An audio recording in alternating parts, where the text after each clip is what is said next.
Notre témoin de l'économie est aujourd'hui Cédric Tessier, cofondateur de Finexcap.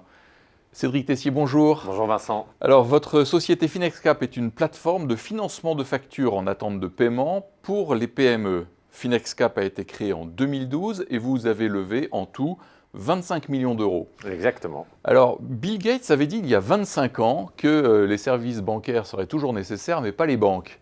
Donc, où en est-on aujourd'hui dans le financement bancaire alternatif ? Malheureusement, aujourd'hui, le financement bancaire reste le nerf du financement des entreprises. Quand je parle d'entreprise, moi, vous me pardonnez le raccourci, je parle vraiment de petites entreprises, je parle des TPE et des PME. Aujourd'hui, ça reste le canal principal du financement de cette économie. En quel pourcentage ? 92%, c'est assez stable depuis de nombreuses années. Et ce qui fait que, traditionnellement, l'interlocuteur de base pour ces entreprises-là, ça reste le banquier. Et les 8% restants ? Les 8% restants, aujourd'hui, sont très axés sur le capital investissement, qui représente environ 7% du financement non bancaire et 1% uniquement pour les marchés financiers. D'accord. Et donc, dans les 1%, quelle est la part que représente le financement en ligne ? Le financement en ligne, aujourd'hui, est quasi inexistant. C'est un financement qui est réellement apparu pour les entreprises en 2014. Les acteurs qui se sont lancés pour justement financer de manière alternative les TPE et les PME ont financé 7 millions en 2014 et 35 millions en 2015. Donc, ça reste assez naissant. Donc, c'est des tout petits marchés, mais comment ça se compare ? Alors, on parlait de la France à l'instant. Exactement. Mais comment ça se compare avec les pays anglo-saxons ? Alors, on a un retard massif, c'est une évidence, mais ce qui est intéressant, c'est la courbe. Il faut voir que dans les pays anglo-saxons, le financement alternatif est déjà ancré dans le financement de l'économie réelle. La part du financement bancaire est bien moindre, aux États-Unis notamment et en Angleterre. Les banques ne jouent pas forcément le même rôle dans le tissu local.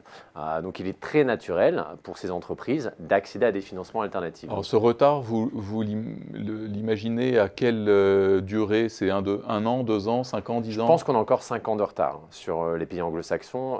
Il suffit de regarder les chiffres. Depuis le lancement du financement, ce qu'on appelle aujourd'hui participatif, donc le financement qui est donné par la foule sur Internet la plupart du temps. Les plateformes anglaises, notamment, ont financé environ 5 milliards de pounds. Aujourd'hui, en France, on parle à nouveau de 50 millions d'euros à peu près pour le financement alternatif des TPE-PME. Donc, on est vraiment en décalage. Ce qui est intéressant, c'est de voir par contre les courbes qui, aujourd'hui, en France, ressemblent à celles qui existaient en Angleterre il y a 5 ans. Donc, on a fort à parier, en tout cas, il est fort à parier qu'on devrait récupérer la même traction. Et pour quelles raisons, alors, on est parti en retard ? Malheureusement, pour des raisons culturelles et j'allais dire structurelles de l'économie française. Pour des raisons culturelles, à nouveau, faut s'imaginer en France, la position de la banque est une position centrale. Quand on est un entrepreneur, une TPE, une PME, le banquier est, depuis la nuit des temps, le seul interlocuteur auquel on s'adresse lorsqu'on a besoin de financement. Et on préfère à la limite aller voir son banquier une deuxième fois, même quand il a dit non une première fois, plutôt que de réfléchir aujourd'hui à l'alternative. Donc ça, c'est la première chose. Et la deuxième chose, c'est qu'aujourd'hui, également, les plateformes qui se lancent en France se lancent à nouveau dans un contexte où l'environnement n'est pas forcément aussi favorable. Alors, quelles seront les prochaines étapes pour rattraper ce retard ? Clairement, les prochaines étapes, ça va être de créer des leaders en France qui permettent justement d'assurer la pérennité de ce financement.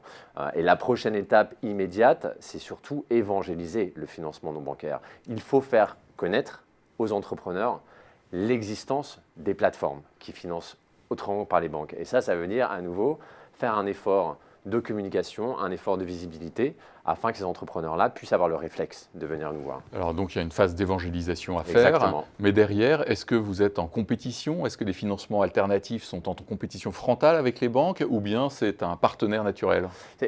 La compétition avec les banques, pour moi, c'est un non-sujet. Aujourd'hui, il est clair que la banque joue un rôle crucial et que les entreprises que nous créons ne sont pas là pour remplacer les banques. Elles sont là pour proposer une alternative. La toute petite entreprise et la PME, dans une certaine mesure, n'est pas forcément desservie comme elle le souhaiterait par le financement traditionnel. Il existe des raisons qui sont légitimes et qu'on ne pourra pas forcément combattre. Donc, ce qu'on crée, c'est de l'alternatif. Ce qu'on crée, c'est une nouvelle solution pour des cas qui ne sont pas forcément desservis naturellement par l'existant. Il n'y a pas de raison que ce soit en compétition. Comment, selon vous, se joue cette complémentarité ? Est-ce qu'il y a des actifs particuliers qu'aurait la banque traditionnelle, que n'auraient pas les nouvelles formes de financement alternatif. Il n'y aurait pas de phénomène d'ubérisation de la banque? Bien sûr que les banques ont des actifs qui sont sans commune mesure plus efficaces que les acteurs qui naissent, ça c'est une évidence. Il suffit de regarder notamment BPI France. Il faut se dire que chaque année, BPI France garantit 80 000 crédits auprès de TPE, donc crédits bancaires.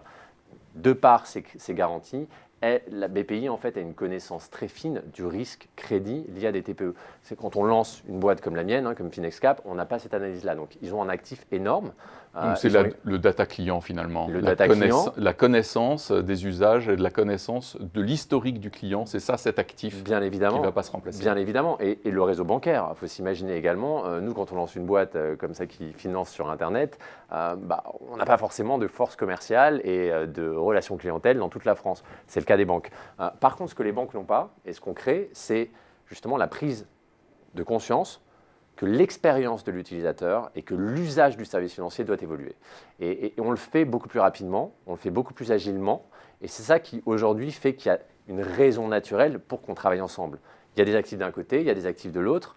Il est clair que pour les utilisateurs finaux, c'est-à-dire les entreprises, la coopération des deux acteurs sera bénéfique. Alors là, tout à l'heure, vous disiez, aujourd'hui, le financement non bancaire, c'est 8%. Comment vous voyez évoluer ce chiffre à horizon 10 ans? Dans 10 ans, je pense que, alors c'est très difficile de donner un chiffre précis, mais je pense que les choses auront radicalement changé. Alors, une fourchette? Une fourchette, je dirais minimum 40%. Larry Summers, ancien secrétaire d'État quand même aux États-Unis du Trésor, qui était au bord de Lending Club, qui est l'une des plus belles fintechs du monde en ce moment, a prédit lui que dans les 10 prochaines années, c'était en 2015, dans les 10 prochaines années, 90% du financement serait alternatif et non bancaire. Donc, bon, je suis peut-être un peu moins bullish que M. Summers, mais je pense que les choses vont changer radicalement à nouveau parce que l'usage, l'expérience d'utilisateur fera la différence. Donc en conclusion, Bill Gates avait fait sa prédiction il y a 25 ans. Finalement, la prédiction est toujours vraie. Simplement, elle est arrivée 25 ans trop tôt. Exactement. Enfin, je pense qu'à nouveau, Bill Gates a eu raison pour beaucoup de choses. Ce qui compte, à nouveau, c'est pas forcément de parler de banque ou de fintech, c'est parler de solutions. Et parler en fait, à la fin de la journée, de l'intérêt de l'utilisateur final. Et ce qu'on essaie de faire, c'est d'apporter des solutions à ses besoins. Cédric Tessier, cofondateur de FinexCap, merci. Merci Vincent.